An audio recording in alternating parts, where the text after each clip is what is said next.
good morning. Ngayon ang pag-aaralan naman natin is about the adding or subtracting of fractions using LCD. So yung isang video natin is using the butterfly method. Ilalagay ko yung link dyan sa comment section. Pwede nyo panoorin yun. So now, let's proceed. Sabi dito, kapag gagamitin mo ng LCD, meron ka lang 4 na steps. So first one is find the LCD. Malalaman nyo kung paano yun hinahanap later. Then the second step is divide the LCD by the denominator, then multiply to the numerator, and then repeat and simplify. So let's put it to work. Halimbawa, meron ka dito 3/4 plus 1/2. So ang sabi natin, find the LCD. Paano ba hinahanap yung LCD? Ang gagawin mo lamang, kunin mo itong dalawang denominator. Sulat mo dyan. 4 and 2. And then, kunin mo lang yung mga multiples niya. Pag sinabi natin multiples, ito, i-multiply mo lang itong 4 sa 1, 2, 3, 4, and so on.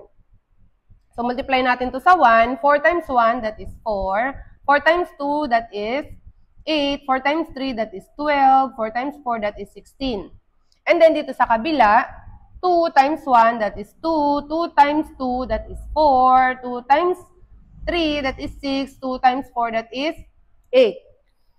So dito, pagkatapos mo masulat to, kukuha ka ng number na pinagkapareho nila. Pinakamababang number na nagkapareho sila. So makikita natin dito, pareho silang may 4 at pareho silang may 8. Pero ang mas mababa ay yung 4. Kaya itong 4 ang kukunin natin. Ito ang kanyang LCD. So that is 4. Andiyan na yan. And then, anong sunod ba na natin gagawin? Step 2, divide the LCD, yung nahanap nating LCD, by the denominator. So, 4 divided by 4 is 1. Then, multiply to the numerator. So, 4 divided by 4 is 1. Ita-times mo dun sa numerator na 3. 1 times 3, that is 3. And then, ang operation mo ay plus, kaya plus ang ilalagay mo dun. And then, sabi dyan, repeat, then simplify. Kasi nga, dalawa yung fraction mo, kaya i-repeat mo. Kung tatlo, ganun din. So, dito naman tayo sa kabilang fraction. 4 divided by 2, that is 2. And 2 times 1, that is 2.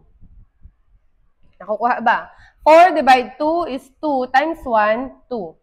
Then, magsisimplify ka na. Erasin lang natin to. 3 plus 2, that is 5, and kopyahin mo lang yung denominator na 4. So dito, pag simplify mo, titingnan mo lang kung meron pa ba siyang number na pwedeng i-divide pareho sa numerator at sa denominator.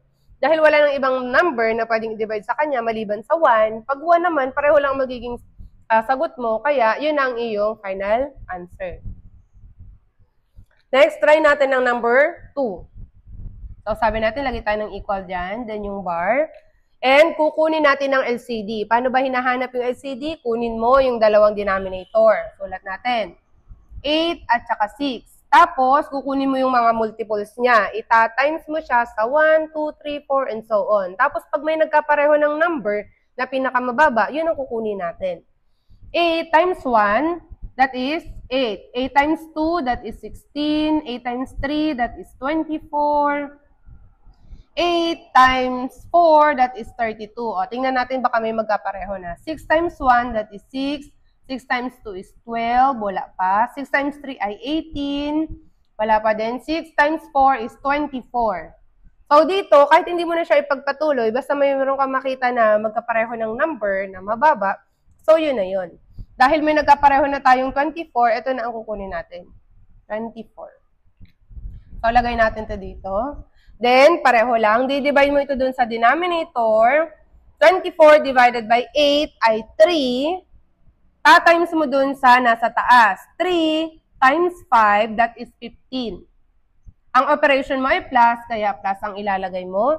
And then, pareho lang dun sa kabila. I-repeat natin. 24 divided by 6 ay 4. Ita-times mo sa 7, 28. 4 times 7 is 28.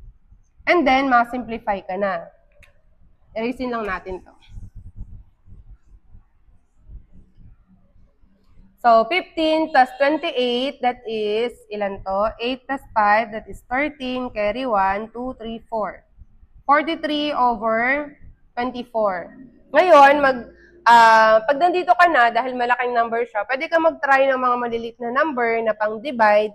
Tapos kung pwede pang ma-divide yung dalawa, the numerator and the denominator, edi i-divide natin, simplify natin. So, ang 43 ay isang prime number, kaya hindi na siya pwedeng i-divide. Ano? So, ito na ang ating final answer. 43/24. So, try naman natin ang subtraction. Sabi dito, 4/7 minus 3/5. So, sabi natin, hanapin ng LCD. Paano hinahanap ang LCD? Kunin yung dalawang denominator. 7 at 5. Tapos, kukunin ng mga multiple. Paano ginagawa? Itatimes mo lang siya sa 1, 2, 3, 4, and so on.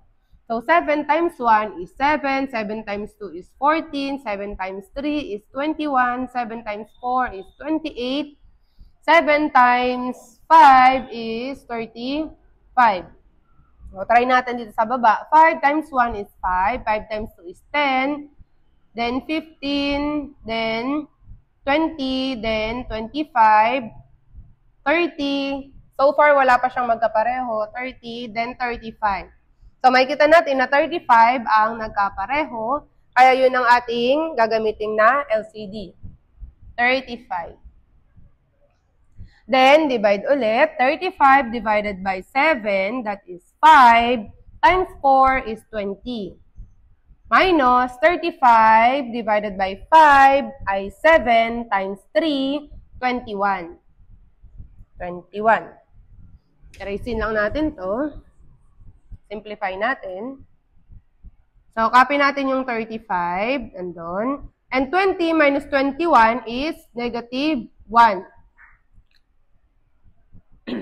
Yung pag-add at pag-subtract ng may mga negative integers, lalagay ko din dyan sa comment section yung link. Pwede nyo i-check yun. Ano?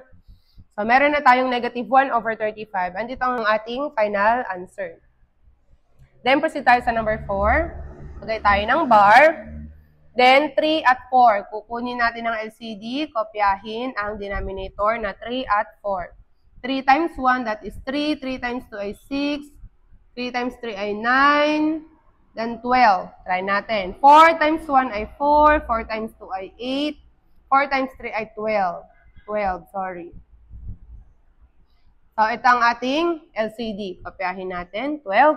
12 divided by 3 ay 4. Times 10, 40. Then minus 12 divided by 4 ay 3. Times 3 ay 9. Then, simplify lang natin. 40 minus 9 ay 31 divided by 12. So, ito ay hindi na natin pwedeng i-reduce kasi wala na siyang ibang number na pwedeng i-divide natin pareho sa numerator and sa denominator. That is why yan na yung ating final answer. Ngayon, ipa-flash ko dyan sa screen yung sasagutan ninyo. I want you to answer and show your complete solution. Pakilagay na lang dyan sa comment section para malaman natin kung natuto ba talaga kayo. So, yun lang. Sana naman ay nakatulong. God bless.